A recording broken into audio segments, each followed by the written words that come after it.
Hi guys, Hina Khan पे मेरा ये दूसरा वीडियो है। हालांकि मैं पहले वीडियो में मैंने हिना खान को सपोर्ट किया था।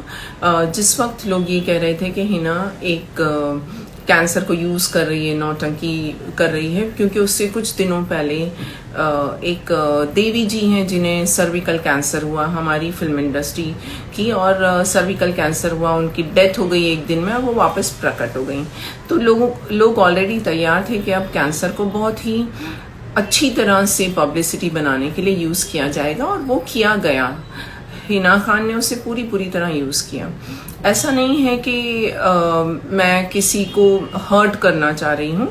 ठीक है, उसे कैंसर आया है, लेकिन ऐसे मुझे नहीं लगता कि वो कोई स्टेज 3 के से गुजर रही हैं, क्योंकि मास्टेक्टमी करने के बाद वो अचानक से आपको इंटरनेशनल ट्रैवल करते हुए नज़र आती हैं।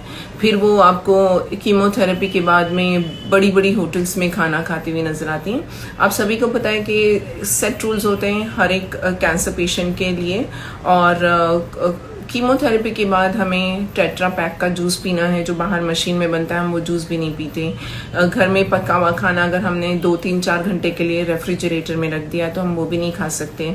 डॉक्टर्स हमें कहते हैं कि फ्रेशली कुक्ड फूड खाओ, नो नॉन वेज, एकदम light food, no spices, so that your stomach do not get upset and you are okay with everything. They always ask us to keep social distancing so that you don't get infections and all. So these are set rules and you can't change them. कोई जिस doctor के पास हिना खान ने अपनी surgery करवाई है उनका नाम है मंदार नाडकर्णी, जिन्होंने मेरी सर्जरी भी की है। So I know he is an expert. जो एडवाइजेस वो मुझे देते थे वो डेफिनेटली वो इसे भी दी गई होंगी। सबसे बड़ी हैरत की बात यह है कि जो औरत अपने आप को हर बड़े प्लेटफॉर्म पे जाकर शेरनी कहलवा रही है, उसमें इतनी सी हिम्मत नहीं कि वो एक गंजेपन वाला एक फ़ोटो डाल दें। आज तक इंस्टाग्राम पे उसने सब कुछ पोस्ट किया, सेक्सी रील्स, सेक्सी वीडियोस, एक फ़ोटो नहीं पोस्ट कर सकी। इनफैक्ट जब मैंने इतनी बड़ी आवाज़ उठाई कि सारी जनता ने मेरा साथ दिया, तो वो बेशर्मी के साथ अपने बॉयफ्रेंड का हाथ पकड़ के किसी रेस्टोरेंट से बाहर निकलते हुए दिखी। इनफैक्ट उनका फ़र्ज़ बनता था, जितने वो फॉलोअर्स लेकर बैठी हैं उनका ये फ़र्ज़ बनता था, उन्हें बोलना चाहिए था कि शायद मैंने गलत चीज़ें पोस्ट की हैं तो आप इसको फॉलो मत कीजिए। तो ऐसा बोलने के बजाय, ठीक है, आप सभी जानते हैं कि फिल्म इंडस्ट्री में मोनोपोली चलती है, जिसका जो मन करे वो चाहे वो करता है, जिसकी न्यूज़ चाहे उसकी न्यूज़ छापी जाती है, जिसकी न्यूज़ दबानी है उसकी न्यूज़ दबाई जाती है, जिसे काम देना है उसे इंडस्ट्री वाले सब मिलकर फेवर करते हैं, जिसे काम नहीं देना एक साथ बायकॉट कर देते हैं। सो ये सब चीज़ें वहाँ तक चलती हैं, लेकिन एक अस्पताल की दुनिया एक अलग दुनिया है, जहाँ पर ऐसी कई हिना खान हैं जो बिना इलाज के मर जाती हैं, जिनके पास इतना पैसा नहीं होता है कि वो अपने लिए एक सेक्सी विग तक खरीद सकें।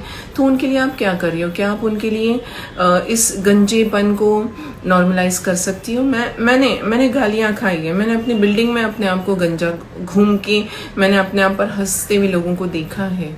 सिर्फ इसलिए मैं चाहती थी कि जो औरतें बेचारी डर के मारे और शर्म से काले कपड़े पहन कर आती हैं, सर पे छोटा काला कपड़ा बांध लेती हैं।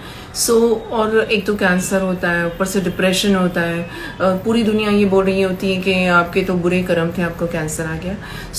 ये जो ट्रॉमा हम गुजरते हैं उसके लिए आप क्या कर रही हो हिना? अगर आप अपने आप को इतना पैसे वाला, एक न्यूज़ देखी थी मैंने, she is very rich, did she donate something? कुछ भी नहीं किया उसने। इनफैक्ट जो लोग कह रहे थे वो बिल्कुल सही कह रहे थे कि जो भी न्यूज़ होती है वो सिर्फ और सिर्फ हिना की बहादुरी पर होती है, और आज तक के स्टेज 3 ब्रेस्ट कैंसर का क्या इलाज हुआ और किसके बाद क्या हुआ वो भी नहीं पता चला। इनफैक्ट उन्होंने मुंह से खुलकर ये भी नहीं बोला कि उनकी मास्टेक्टमी की गई है। 15 घंटे तो हो ही नहीं सकती।